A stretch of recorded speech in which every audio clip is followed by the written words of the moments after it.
Yo, this is for my Noti gang only. If you want to be on my next video for a shout out, so only thing you have to do is like up the video and comment down below Noti gang. Make sure you do subscribe, turn on notifications so you won't miss out on my daily videos. Appreciate all the support lately, y'all. But anyways, y'all, let's get into this video. Yo, what's good YouTube? It's your boy Chuck. Now for this video, I will be reacting to NBA players react to their NBA 2K22 ratings. This is my first time watching this. Make sure to do subscribe, turn on notifications. Follow all my social medias at the top of this video. And comment down below how you feel about their ratings. But anyways, y'all, let's get into this video. NBA 2K22 is releasing this September, but the ratings are already fresh off the press. Oh, they already did the ratings? LeBron James, 96. Kevin Durant, 96. Giannis, 96. Stephen Curry, 96. Kawhi Leonard, 95. Joker, 95. Joel, 95. Luka, 94. James Harden, 94. Damian Lillard, 94. Okay, comment down below how you feel about their ratings so far.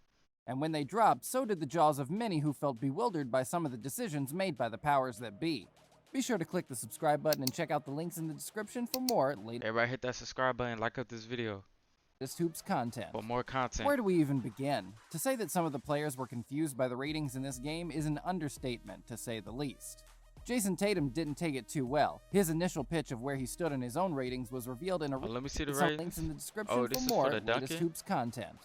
Where do Zion got 97, Zach LaVine got a 95, Aaron Gordon got 95, Derrick Jones Jr. got 94, and John Morant got 94. Okay.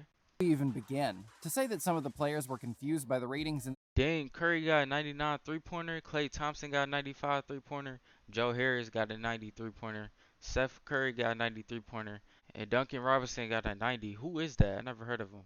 Comment down below how you feel about their Duncan three-pointer rating. this game is an understatement, to say the least. Jason Tatum didn't take it too well. His initial pitch of where he stood in his own ratings was revealed in a recent interview where he stated, "I think you gotta set the base at 92. It's a 95 by the end of the year." Once told his overall was 90, his response was, You're on 90. Oh my God. I don't know how we keep going backwards. I scored 50 in the playoffs twice, 4 50-point game, tied Larry Bird record, 27 a night. I guess we're buried abandoned. I see. the 23-year-old has already broken a series I'm of Boston dead. Celtics records, let alone NBA ones. So to be fair, he has a point. This feat made him the third youngest player in the NBA playoff history to reach 50-plus points in one game. The other two are former NBA Finals MVP and champion Rick Barry and greatest of all time, Michael Jordan, improving his yearly scoring average You heard that? He said greatest of all time, Michael Jordan. I'm dead. exponentially, surely provides Tatum with a sound argument that after having a 91 rating on 2K21, it dropped to 90 for 2K22 might be a little unfair and maybe even pretty illogical. Speaking of illogical, a 94 overall rating for Luka Doncic doesn't sound bad, until you put it in context with Embiid starting at 95 overall for the season. Not only was Doncic a back-to-back All-Star at 22 years of age, but his playoff stats were unbelievable. His ability to elevate his game in the postseason was almost Now Luka, he has been going crazy by himself. I ain't gonna lie. I think that was in the playoffs. Luka, he low-key be carrying. I ain't gonna lie. They need him. unprecedented with 49% from the field and 40.8% from three-point range. That move was just nasty. How you just did that step back? He also averaged 10.3 assists per game and an unreal 35.7 points per game in a close-fought He going 7-game crazy. series against the tough LA Clippers. Then to have Joel Embiid have the same overall rating as Kawhi Leonard is pretty baffling. We're not saying Joel isn't good. We're not saying he hasn't improved. I mean, he had a career-best regular season points average with 28.5 this year and field goal percentage high of 41.3%. He's straight. But, and it's a big but, Kawhi Leonard averaged a better field goal percentage and more points when it matters, in the playoffs. While Joel's size makes him a great rim protector, Kawhi is a better all-around defender and offensively offers more assists. So the stats tell us some home truths, but the truth is also there to be seen Oh, when they're a both game is on the 95 line. overall. Kawhi is a clutch player. He finishes games when they need finishing, and we're still No cap. Kawhi Leonard on 2K, his defense is crazy. Like, he got all defensive badges on Hall of Fame. not clear of his biggest clutch moment, which sticks out in recent memory. The only ever Game 7 buzzer beater winner, which ironically was thrown over Joel Embiid's head. It's off to Leonard, defended by Simmons. Is this the dagger? Like up this video if you remember that. The good news for Joel is Kawhi doesn't say much, so it's likely he'll just stay quiet and get on with business of reality rather than a video game. Another man who has level with Kawhi and Embiid was Jokic. Lest we forget his rating. Drops from a 96 to a 95 after winning the regular season MVP with career high points per game, 26.4. Career high assists per game with 8.3. And career high rebounds per game with 10.8. Okay. The man still managed a playoff high of 29.8 points per game, and who knows how far the Nuggets would have gone had his sidekick Jamal Murray been there to help. Kevin Durant responded to his rating via TikTok saying, "I think I should be a 99. I'm dead. He really said that. Y'all think Kevin Durant should be a 99?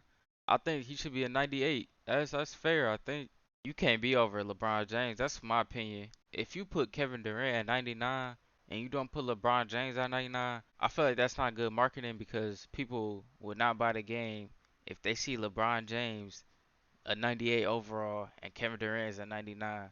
Because some people are LeBron James fans and not Kevin Durant fans. Mostly everybody's with LeBron, so that'd be bad marketing if they did that. Even though he was rated top with a 96 along with Steph, Giannis, and LeBron. He continued by saying, "I think my rating should be a 99 on 2K. I work extremely hard. I can make shots from all over the floor. That's facts. I'm a solid passer. I think I'm a great passer, a great rebounder. Yeah, I pretty much do everything great. That's why I should be a 99. The Brooklyn Nets then commented on his tweet saying, "Don't hear a single lie." This was of course met with much backlash by opposing fans who responded ferociously, despite KD's incredible comeback year and heroics in the playoffs. Just remember his playoff average this year was a career-high 34.3 points per game and 9.3 rebounds per game, and all this after a year of following a horrific injury. With or without the context, how can you blame KD for thinking he's a 99 when he nearly single-handedly ended the Bucks' championship run? Trae Young sounded off on his rating, tweeting, "Feel like we do this every year. Y'all ever gonna get it right?" His rating went from an 87 last season to an 89 this year, which he clearly wasn't satisfied with, especially with the hashtag "can't play it yet." I feel like Trae Young, he should be like a 91, 92, because he been going crazy. He just signed the deal for like what, 400 mil? Like the Hawks really need him. So like 91, 92. Comment down below what you think about Trae Young. For a player who led the Hawks to the Eastern Conference Finals with a 28.8 points per game average and dropping a playoff career high 48 points and 11 assists against the eventual champions, the Milwaukee Bucks, can you blame him for feeling snubbed? The Hawks questioned the ratings too in a recent tweet as Young took these underdogs to their first conference final in 6 years, the hard way. He went through the supposed 95 overall rated Joel Embiid and his 76ers, who were tipped to at least make the conference final following their so-called easy pathway in the postseason after finishing top in the Eastern Conference. Young deserves more credit for the year. I'd say at least a 90 overall rating. The top dunk. No, I say 91, 92 like I said. But 90, that's cool. This like what, his second year of the NBA? Dunkers left some questions on the floor too as Zion took the top shot with 97 and dunk contest competitors Zach LaVine and Aaron Gordon joint second on 95. With new kid on the block Zion now entering his second season, this seems relatively fair considering his remarkable athleticism. Then to follow it up with two-time NBA dunk contest champion, Chicago Bulls star Zach LaVine, and twice second place Aaron Gordon, it seems legitimate.